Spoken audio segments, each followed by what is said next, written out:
दोस्तों नमस्कार, मैं उपेन यादव। आप सबका इस लाइव प्रोग्राम में स्वागत है। साथियों, आज का लाइव बड़ा महत्वपूर्ण है। आज की पूरी घटनाक्रम को लेकर और आने वाले आंदोलन की रूपरेखा को लेकर ये आज का लाइव है।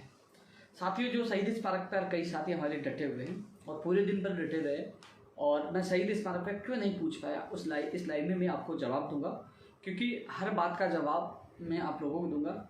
उपेन यादव खुद का नुकसान कर सकता, लेकिन मेरे प्रदेश का बेरोजगार का नुकसान नहीं होने दूंगा। मैं अपनी जान दे दूंगा, लेकिन कभी भी मेरे कर्तव्य से, मेरे वादे से कभी पीछे नहीं हटूंगा। मैं 9 साल से लगातार युवा बेरोजगारों के हित के लिए लड़ता आया हूँ और हमेशा लड़ता रहूँगा। मुझे पता है कि साथियों क्या घटनाक्रम है, उसके बारे में आपको अवगत करवाना जरूरी है, और उसके बाद शहीद स्मारक में मैं किस कारण से नहीं पूछा वो भी आप लोगों को बताना जरूरी है, और आगे हम कल से हम आगे क्या करने वाले हैं ये भी आप लोगों को बताना जरूरी है। साथियों, आप लोग ज़्यादा से ज़्यादा लोगों के पास ये मेरा वीडियो शेयर करें। आप भी जो जितने लोग जुड़े हुए हैं आप शेयर करते रहिए, क्योंकि प्रदेश के तमाम बेरोजगारों तक ये मेरा लाइव ये वीडियो जाना चाहिए। साथियों, जो आंदोलन का जो आगाज हमने किया था, जो हमने ऐलान किया था, साथियों कल रात को ही मेरे पास पुलिस प्रशासन के फ़ोन आने लगे थे। रात को 11 बजे फ़ोन आया। हालांकि दिन में जब मेरे पास फ़ोन आया था, दिन में ये कहा गया कि भैया कांग्रेस का प्रोग्राम है, आप जो 10 बजे का आपका प्रोग्राम है वो कैंसिल करो।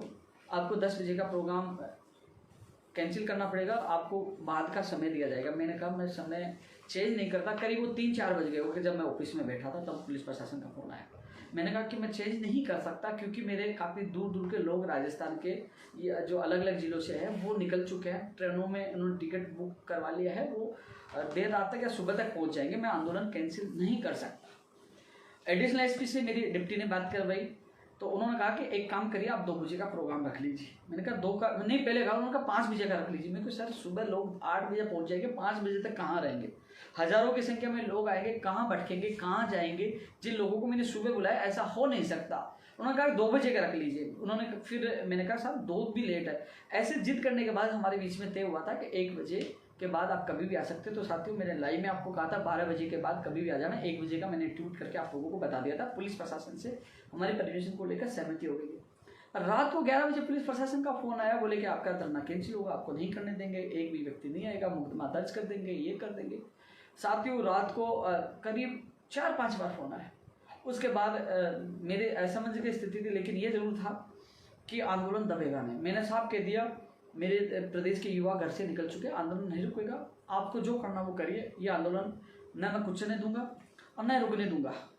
साथियों, जब मैं सुबह उठा, मुझे शक पहले से था। जब मैं सुबह उठा तो मेरे मकान मालिक ने कहा कि पुलिस आई हुई है। सबसे ज़्यादा मैं धन्यवाद देना चाहूँगा साथियों, आप लोगों ने इतना सहयोग किया, लेकिन मेरे मकान मालिक का जो लड़का है, जो एडवोकेट है, और आंटी जी, अंकल जी, उन्होंने घर में घुसने तक नहीं दिया। साफ मना कर दिया कि अंदर नहीं जाने देंगे, बिना परमिशन आपको नहीं आने देंगे। उसने क्या अपराध किया? उन्होंने कहा वो किराएदार ही तो है, अब किराएदार के पास क्यों नहीं जानते? मकान मालिक का किराएदार नहीं, वो मेरा बेटा है। साथियों, 2-3 घंटे तक पुलिस को अंदर नहीं जाने दिया, पुलिस को बाहर रोके रखा। जिस दौरान जब पुलिस बाहर थी तो मैं आपको लाइव वीडियो के माध्यम से अवगत करवाया। मैंने तमाम मीडिया के साथियों को बोला, सोशल मीडिया पे डाला, और मीडिया के साथी यहाँ पहुँच गए थे। मुझे 1 बजे आपके बीच में आना था। मैंने ऐलान कर दिया था, मैंने कहा था कि चाहे मुझे पुलिस रोके, कुछ भी करे, मुझे 1 बजे पहुंचना है। मैं किसी भी हालात से, क्योंकि स्थिति यह होगी थी, मैं मकान के ऊपर से आता तो छत पे भी पुलिस वाले, छत के ऊपर भी पुलिस वाले थे, चारों तरफ चप्पे चप्पे पे पुलिस थी। डिप्टी था, एसएचओ था, और चारों तरफ गाड़ियाँ थी, चारों तरफ से मुझे पैक कर रखा था। मुझे पता था कि मुझे खतरा है, मेरे को कुछ भी हो सकता, लेकिन मैंने कहा कि मेरा प्रदेश का युवा बेरोजगार जयपुर आया तो मैं रुकूंगा नहीं, उनके सपनों के साथ खिलवाड़ है, मुझे निकलना होगा। मैं फिक्स 1 बजे घर से जैसे ही निकला, मुझे वहाँ से गिरफ्तार करके सिपरापत थाने ले जाया गया। वहाँ मुझे रखा गया काफ़ी देर। हालांकि पुलिस प्रशासन ने मेरे साथ बदतमीजी नहीं की, न मुझे, हालांकि मुझे आराम से रखा, सच सम्मान रखा। मैं झूठे आरोप किसी पे नहीं लगाऊंगा। लेकिन बाद में मुझे बताया गया कि जो मेरा मुकदमा 5 जुलाई का था, उसमें बोले कि आपको आईडी चाहिए, आपको जमानती चाहिए। मैंने कहा मैं नहीं लूँगा जमानत, लेकिन मैं चाहता तो जमानत नहीं लेता, लेकिन मुझे आगे को इस आंदोलन को जिंदा रखना है। क्योंकि मैं जमानत नहीं लेता, मुझे अंदर जेल में डाल देते। लेकिन मेरे साथी रविंद्र पूछे, उनके आईडी लगाए, और मुझे थाने से कोविड-19 का जो संक्रमण का जो मुकदमा दर्ज था 5 जुलाई को, उसमें मुझे जमानत हुई। उसके बाद मैं छूटा, मैं आया। साथियों, मैं घर आने के बाद घर में ऑफिस आया। ऑफिस में कुछ मीडिया के साथी, उसमें कुछ और भी लोग थे मिला। हालांकि एक भ्रांति और फैला दी गई थी मेरे घर तक, वहाँ पुलिस प्रशासन मेरे घर भी गया, घर तक ये बात पूछा दी कि इतना डर स्थापित कर दिया कि एनकाउंटर कर देंगे, फंसा देंगे, मरवा देंगे, कई चीज़ें होगी। तो आपको पता है कि मैं लगातार माफियाओं के खिलाफ आवाज़ उठा रहा हूँ। पेपर लीक, ये जो माफिया एक तरह से माफिया हैं, तो आपको पता है कि किसी के भी माता पिता को डर लगेगा, क्योंकि वो जब वीडियो देखा, सोशल मीडिया पे देखा, तो हालात थोड़ा सा उनके चिंताजनक हो गए थे। वो अवसाद की स्थिति में थे, जब लगातार उनका कॉल मैसेज आना। आप जानते हो कि जिस प्रकार मुझे उठा के ले गए, मुझे पता नहीं चला, 1 मिनट में उठा के गाड़ी में डाल दिया। तो जिस प्रकार मुझे ले गए तो वो चिंतित थे, दुखी थे, उनसे बात करना। फिर सबसे बड़ी बात है कि एक बार इधर आना। ये मेरा छोटा भाई है, वो पिछले कुछ दिनों से यहाँ जयपुर आया, ये बीमार चल रहा है। इसको डॉक्टर को दिखाने के लिए मैं यहाँ जयपुर लेके आया था, मेरे पास डॉक्टर को दिखाने के लिए। ये अकेला मकान में था। ये थोड़ा जैसे ये स्थिति हुई, क्योंकि ये गाँव में रहता है, बीमार था, तो मैं जयपुर लेके आया था। जैसे पुलिस आई, इतना माहौल बिगड़ा, मुझे गिरफ्तार करके लिए अकेला रह गया था। तो थोड़ा स्थिति इनकी भी, जिस प्रकार ये भी थोड़ा सा परेशान अवसाद, क्योंकि पहले से बीमार था। तो ये चीज़ें थी। फिर भी मैं मेरे माँ बाप, भाई, सबको छोड़कर आने के लिए मैं तैयार था। मुझे शहीद स्मारक आप लोगों के पास जाना था। मुझे पता कि आप लोग निकले हुए, कई ऐसे भी लोग थे, क्योंकि साथियों आज संख्या करीब 5,000 प्लस 5 से 10,000 के करीब लोग आए हैं जयपुर में। अलग अलग जगह रुके, उनका इंतजार ये था कि उपेन भाई कब शहीद स्मारक पहुंचे, हम पहुंचे। लेकिन फिर भी 500, 700, 1000 के करीब लोग वहां पहुंच गए, क्योंकि उन्होंने साहस दिखाया और उन्होंने मेरी रिहाई की मांग की। साथियों, मैं आप सबको धन्यवाद दूंगा जो तमाम सोशल मीडिया पर एक रिकॉर्ड किया, करीब 4 लाख के करीब आपने ट्वीट किया, ट्रेंड करवाया, पूरे देश में माहौल गरमाया कि राजस्थान में उपेन यादव को गिरफ्तार किया गया है। रीट और एसआई के लिए लोग प्रदर्शन करें, जो पेपर लीक को आप सारी चीज़ों एक पूरी तरह से आज आप लोगों ने एक ताकत का एहसास सभी राजनेताओं को कराया। और आपको पता है आपकी ये ताकत हमारे युवाओं के संघर्ष की बड़ी जीत हुई। मुझे रिहा करना पड़ा।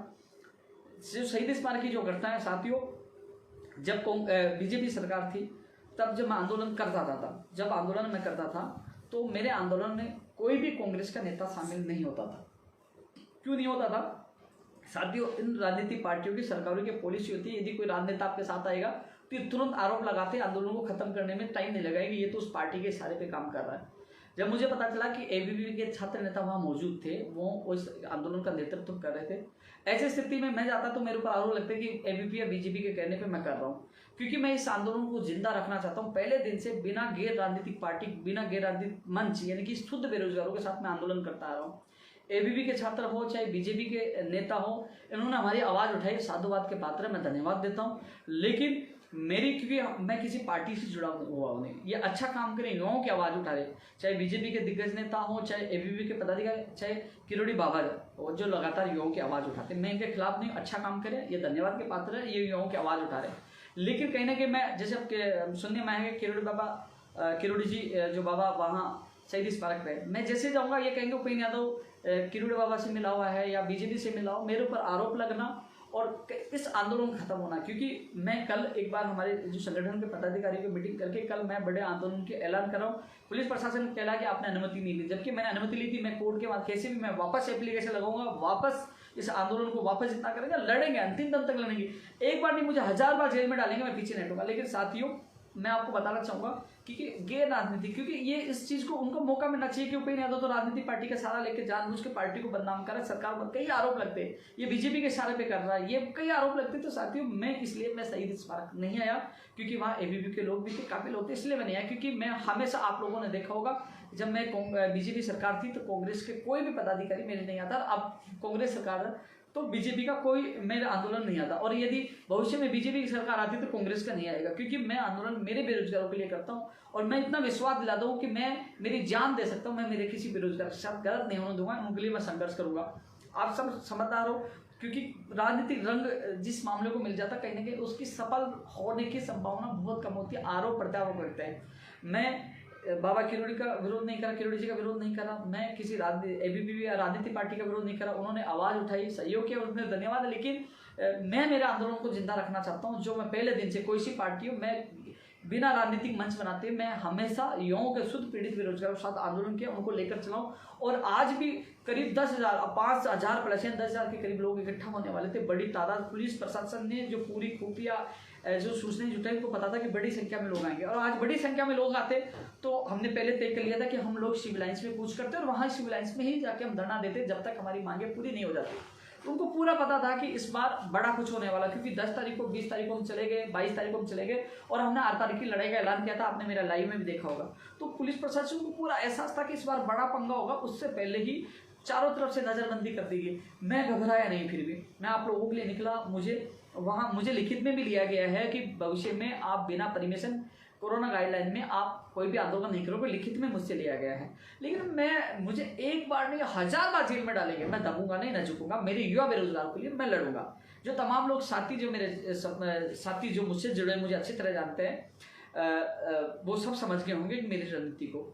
क्योंकि अब पुलिस प्रशासन का कहना है कि आप आंदोलन से पहले आपके डेलीगेशन को हम मुख्यमंत्री जी के अधिकारियों से मिलाएंगे। कल वो मुझे मिलवाने के लिए भी कहना है, मैं कल जाऊंगा, उनको अवगत कराऊंगा। उन्होंने ये कहा पुलिस प्रशासन ने कि आपने आंदोलन से पहले एक बार अवगत क्यों नहीं कराया। मैंने कहा एसआई भर्ती के लिए 2 बार हमने अवगत करवा दिया। 20 तारीख को मुख्य सचिव को, 22 को हमने सीएमओ में अवगत करवाया था। नहीं बोले रीट के लिए नहीं करवाया आपने, तो मैंने कहा रीट के लिए अब करवा देंगे, आप मौका अब टाइम दिला दो, हम तो लिखित में दे देंगे। तो साथियों मैं कल टाइम एक बार फिर अवगत कराऊंगा और अवगत कराने के बाद मैं साफ कह दूंगा कि भैया हम 5 दिन या 6 दिन बाद फिर सड़कों पर उतरेंगे, हजारों की संख्या में उतरेंगे।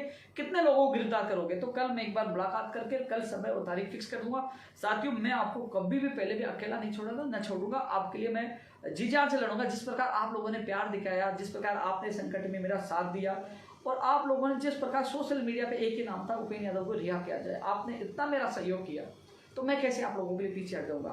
मरते दम तक आपके लिए संघर्ष करूंगा। साथियों आज युवा ताकत का एहसास पूरे राजनेताओं को, पूरी सरकार को हो गया कि हाँ राजस्थान में युवा कितने साथ। क्योंकि साथियों आप लोगों के लिए इसलिए तो मरता हूँ कि मुझे पता है कि मेरे युवा मेरे साथ दिल से जुड़े हुए, दिल से जुड़े। आज एहसास आप लोगों ने करवा दिया कि हर जगह एक ही आवाज थी। आपने इतना मेरा साथ दिया। वहाँ शहीद स्मारक में जो लोग पूछे वो नारे लगा रहे थे कि उपेंद्र यादव को रिहा किया जाए। मैं आप सबका हाथ जोड़कर दिल की गहराई से आपका मैं अभिनंदन करता हूँ, धन्यवाद देता। लेकिन साथियों इतना विश्वास दिला दूं कि ये लड़ाई खत्म नहीं हुई, कि आज जो पूरे नेशनल में ये अपना मुद्दा छाया हुआ है, क्योंकि एक मामला हाईलाइट हुआ है और इस आंदोलन को हम रुकने नहीं देंगे। कल मुलाकात के बाद मैं तारीख की घोषणा करूंगा और हम सब मिलकर लड़ाई लड़ेंगे। क्योंकि साथियों जिस प्रकार जो अपराधी है, जिस प्रकार पेपर लीक का मास्टरमाइंड बत्तीलाल की फोटो वायरल हो रही है, वो किस किस से मिला, इसमें कौन कौन लिप्त है, कहाँ कहाँ पेपर पूछा है, कि नेट बंदी से पहले पेपर आया है तो कहाँ कहाँ गया। नेट बंदी का मतलब सुबह 5 बजे नेट बंद हो, उससे पहले यानी कि रात को पेपर आया, तो किस किस को दिया, कहाँ कहाँ तक पूछा, इसकी एक कड़ी सरकार पकड़े, एसओजी से जांच करें।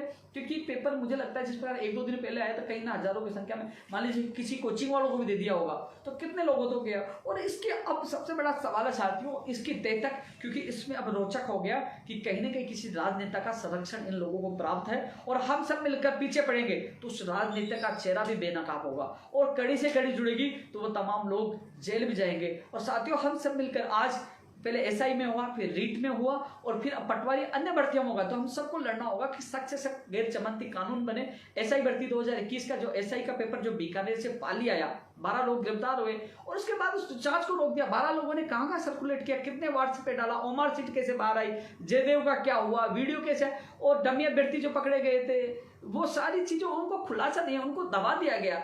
कम से कम उसकी जांच में पता चलता कि कौन इसके पीछे है। और वैसे ही रीट में अब दबाया जा रहा था। उन 6 लोगों को गिरफ्तार कर दिया गया।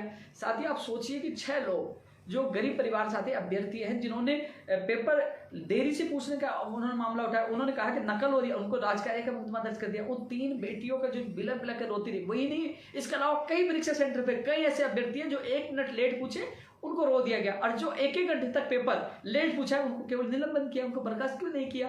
तिलक पीजी कॉलेज बस्सी का मामला हो, अब हर कई जगह पेपर खुले आए, तो सारी चीजों के लिए न्याय आप लोगों को मिले। साथियों तह तक जाएंगे। कई लोग ऐसे कह रहे हैं जो 135-30 नंबर लेके आ रहे हैं रीट में, वो कह रहे हैं कि और ऐसा ही में भी कि हमारे अच्छा पेपर हो गया, उपेंद्र यादव जी हमें बख्श दो। कुछ लोगों के मुझे मैसेज दिखे। हालांकि साथियों उन लोगों को मैं कहना चाहूंगा, मैं आपके साथ हूं, मैं आपके खिलाफ नहीं हूं। मैं उन लोगों को नहीं बख्शना चाहता हूं जो इस तंत्र में जुड़े, जो भ्रष्ट है, जिस राजनेता से जुड़े, उनका मैं पर्दाफाश करना चाहता हूं। भविष्य में किसी के साथ गलत नहीं हो। और रही बात, जब जांच होगी, जब एसओजी जांच करेगी, हम सबका दबाव होगा, आप भीड़ तंत्र का दबाव होगा, निष्पक्ष जांच होगी। जैसे डिग्री में जांच हुई थी और वो पेपर रद्द करना पड़ा था, उनके पास सबूत आए थे, तो पूरी जांच होगी तो आपके सामने भी आ जाएगी। आपको पता लग जाएगा कि इन्हें कितने हजारों को सर्कुलेट कर दिया, हजारों को सर्कुलेट करेंगे, तो साथियों फिर आपका भी नंबर नहीं आएगा। इसलिए आप भी इस लड़ाई में साथ हो कि निष्पक्ष एसओजी से जांच हो, कम से कम वो अपराधी पकड़े जाए। कौन कौन साथ है, तो दूध का दूध और पानी का पानी हो जाए। क्योंकि इन युवाओं को न्याय मिलना बहुत जरूरी है। जो कई सालों से तैयारी कर रहे थे रीट के लिए, कई सालों से तैयारी कर रहे थे साथियों। कई लोग मैसेज कर रहे हैं भर्ती रद्द होनी चाहिए। साथियों जब ये पूरे तंत्र के सारे लोग पकड़े जाएंगे, सारे लोगों तक पता, इन लोगों के पास पेपर गया, पूरी चीजें खुलासा हो जाएगा, तो आपको पता सब बंडाफोड़ होगा, राजनेता का नाम आएगा, सब तक दोनों भर्तियां रद्द हो जाएंगी। जब ये चीज पकड़ी जाएंगी और सारी चीजें खुल के आ जाएगी, ये पेपर कहाँ कहाँ तक पहुंचा है, सारी चीजें कनेक्शन जुड़ जाएगा, तो कहने की जरूरत नहीं, उनको सरकार को पेपर रद्द करना पड़ेगा, क्योंकि सारा खुलासा हो। लेकिन खुलासा करवाने के लिए, इनको पकड़वाने के लिए हमें भीड़ तंत्र यानी कि हमें आवाज बुलंद करनी पड़ेगी। साथियों आज पूरे प्रदेश की मीडिया ने इतना सपोर्ट किया, मैं पूरी मीडिया का हाथ जोड़कर धन्यवाद देता हूं कि आप लोगों ने पूरा सपोर्ट किया। लेकिन एक चीज और बता दूं, कई लोगों को गलतफहमी कि उपेंद्र यादव को जेल में डाल दिया तो उपेंद्र यादव घबरा गया। डरता किसी के बाप से नहीं, सीना ठोक के कहता हूं लड़ूंगा, हार नहीं मानूंगा। मेरा छोटा भाई बीमार था, या मौजूद था, घर वाले परेशान थे, फिर भी इतना हौसला है कि मेरी वजह से मेरे परिवार के माँ बाप, मेरे माँ बाप रो सकते हैं, लेकिन मैं लाखों बेरोजगारों के माँ बापों को रोने नहीं दूंगा, उनके विश्वास पे खड़ा उतरूंगा। मुझे उन बेटियों के आंसू, मुझे उन 6 बेरोजगारों की पीड़ा, उनके परिवार के सदस्य, तब मैंने ऐलान किया था कि नहीं 30 तारीख को बड़ा कुछ होगा, और फिर भी मैं दुबका नहीं, मैं घर से निकला मदमस्त होकर, सीना तान के निकला। हाँ गिरफ्तार करना तो करिए, गिरफ्तार किया, लेकिन आप युवाओं की ताकत के आगे मुझे रिहा करना पड़ा, ये सबसे बड़ी आपकी जीत है। और धीरे धीरे हमारे संगठन को, आप लोगों के, हम सब मिलकर एक बड़ी ताकत हमारी बन रही है। तो साथियों कल एक बार अधिकारी जो मुझे आज विश्वास दिलाने उनके साथ एक बार मैं अवगत कराऊंगा कि भैया हम चाहते हैं हमें न्याय मिले, और कल साथ में ही अल्टीमेटम के साथ जो कानूनी प्रक्रिया, जो उनको कहते हैं लिखित में 1 नहीं 10 पन्ने दे दूंगा, और कल ही तारीख फिक्स करके हम इस लड़ाई को आर पार की लड़ाई लड़ेंगे। क्योंकि जांच होगी तो कई बीच में बड़े बड़े लोगों का, जो संरक्षण दे रहे नेताओं का, उनका पर्दाफाश भी होगा, और इस लड़ाई को हम सब मिलकर लड़ेंगे। जो लोग मैं शहीद स्मारक क्यों नहीं आया और मैं क्यों नहीं जा रहा, ये चीज का जवाब आप लोगों को मिल गया होगा। हालांकि जो आंदोलन कर रहे हैं अच्छी बात है, आंदोलन कर रहे हैं तो हमारी इन मांगों को, मेरे प्रदेश की बेरोजगार की मांगों को बल मिल रहा है, हमें मजबूती मिल रही है, हमारे संघर्ष में कोई साथ आ रहा है, उसका स्वागत है। बहुत बहुत धन्यवाद, आप सहयोग कर रहे हो, हमारी संघर्ष को बहुत बड़ी मजबूती मिलेगी। लेकिन मेरे साथ जाने के बाद हमारा आंदोलन कमजोर कर दिया जाएगा कि ये उनसे मिला। जब मैं निष्पक्ष रहूंगा, मेरे साथ निष्पक्ष शुद्ध बेरोजगार रहेंगे, तो कहीं ना कहीं मेरा आंदोलन, मेरा मतलब हम सब का आंदोलन, हम मेरे सारे तमाम बेरोजगार आंदोलन मजबूत रहेगा, और कहीं ना कहीं वो मांग भी पूरी हो पाएगी। क्योंकि कई बार आपने देखा होगा, पहले भी कई आंदोलन हुए तो ये कहते हुए उन आंदोलनों को कुचल दिया गया कि ये तो किसी राजनीतिक पार्टी से प्रेरित है। तो साथियों मुझे, मेरा दिमाग, मेरा सारी रणनीति ये रहती है कि मुझे ये नहीं कहने प्रकार है मेरे युवा बेरोजगार का काम कैसे करवाना, उनका काम करवाने के लिए मुझे कोई सी भी रणनीति, मुझे मेरी जान देनी पड़े तो मैं पीछे नहीं हटूंगा। मेरे लिए मेरा युवा सबसे पहले, युवाओं के अधिकारों के लिए मैं पीछे कभी पहले भी नहीं हटाता, न अब हटूंगा। मैं खुद का नुकसान कर सकता हूँ, लेकिन मेरे किसी युवा बेरोजगार का नुकसान नहीं होने दूंगा। साथियों सुबह से मैं खुद भी पहले थाने में था, कि मैं खुद भी अभी तक इतना पूरा शरीर, मैं बिल्कुल थक चुका हूँ, लेकिन मेरे आपके बीच में आना बहुत जरूरी था, क्योंकि मैं एक किसान का बेटा हूँ, आम परिवार का घर से निकला हुआ हूँ, और आप लोगों का, क्योंकि आप लोगों का बहुत विश्वास है, आप लोग इंतजार कर रहे थे, और सबसे बड़ी बात आप लोग इतने चिंतित थे कि हमारा उपेंद्र भाई कहाँ गया। आप लोगों ने इतना प्यार, इतना सम्मान, इतना सब साथ दिया ना, तो इससे मुझे ताकत मिली है। मैं जब आपने मेरी बाइट देखना, वहीं बाहर किसी मीडिया में मेरी बाइट ली थी, मैंने डाला, थाने के बाहर निकलते ही मैंने सबसे पहले अल्टीमेटम दिया था कि लड़ाई रुकी नहीं है। गया तब अल्टीमेटम देके गया था कि ये लड़ाई हमारी समाप्त होगी नहीं होगी, क्योंकि जब तक कानून नहीं बन जाए, जब तक SI भर्ती 2021 रीड 2021 के अभ्यर्थी को न्याय नहीं मिल जाए, जब तक SOG निष्पक्ष जांच नहीं हो जाए, हम लोग इस आंदोलन को समाप्त नहीं होने देंगे, ना कुचलने देंगे, लड़ेंगे। तो सभी साथियों से मेरा निवेदन है, तमाम लोगों तक ये मेरा लाइव पूछाए, और भर्तियों के लोगों से ये कहना चाहूंगा कि जो कल पंचायत राज LDC भर्ती 2013 का धरना है, मैं 12 बजे वहां पूछूंगा। केवल पंचायत राज LDC भर्ती के जो अभ्यर्थी वो इकट्ठे हुए, उन्होंने प्रोग्राम रखा, मुझे भी आमंत्रित किया, तो कल 12 बजे मैं शहीद स्मारक उनके धरने में जाऊंगा। इसके अलावा जो और अन्य भर्तियों के लेकर भी मैं कल जाऊंगा, तो उनको वो वादा याद दिलाऊंगा। मुझे पता है कि प्रदेश के तमाम बेरोजगार, चाहे चिकित्सा विभाग हो, शिक्षा, मुझे सब पता है। मैं कुछ दिन से मैं 30 तारीख के आंदोलन की वजह से बिजी था, तो आपकी भर्तियों को लेकर मैं आपका लाइव में जवाब ही नहीं दे पा रहा हूँ, लेकिन जैसे मैं अगली बार आऊँगा आपके हर बात का जवाब दूंगा, आपके लिए क्या आपकी स्थिति है, क्या कौन सी भर्ती है, उसका भी जवाब दूंगा। लेकिन सबसे बड़ी बात है, आज सब लोगों ने सोशल मीडिया पर अपनी भर्ती को भूलकर एक ही आवाज थी, उपेंद्र भाई को रिहा किया जाए। और इतना सोशल मीडिया पूरे देश में ट्रेंड होता था, पूरे देश में 1 नंबर पर ट्रेंड होता रहा, तो ये आपकी ताकत है और ये मेरा 9 साल की संघर्ष की असली जीत है। मुझे लगा कि हाँ, मेरे युवा मेरे साथ है। साथियों, आप लोग यूं ही मेरे साथ बने रहे तो मैं आप लोगों के लिए जान दूंगा, पीछे नहीं हटूंगा, आपके लिए अंतिम सांस तक संघर्ष करूंगा। तो साथियों, आप सबको बहुत बहुत धन्यवाद, आपका बहुत बहुत आभार, मेरे मकान मालिक का विशेषकर आभार और प्रदेश की समस्त मीडिया का बहुत बहुत धन्यवाद, क्योंकि आप आवाज़ बेरोजगारों की बुलंद कर रहे हो और आपकी वजह से आज मैं जिंदा हूँ। सबसे बड़ा रोल मीडिया का है, तो हर चीज़ को उठाकर मुझे बचाने का काम किया है। साथियों, हालांकि इस दलदल में मैं उतरा हूँ, मेरी जान को भी खतरा है, किसी माफिया मेरे पीछे पड़ेंगे और हर रणनीति से कई लोग, बड़े बड़े नेता लोग मुझे फंसाने की कोशिश करेंगे, लेकिन मैं कभी भी, चाहे मुझे फंसाए, जेल में डाले, मैं पीछे नहीं हटूंगा। आप लोगों के लिए लड़ता रहूंगा, अंतिम सांस तक लड़ता रहूंगा। फिर अगले लाइव में आपसे मुलाकात करूंगा। तब तक के लिए बाय।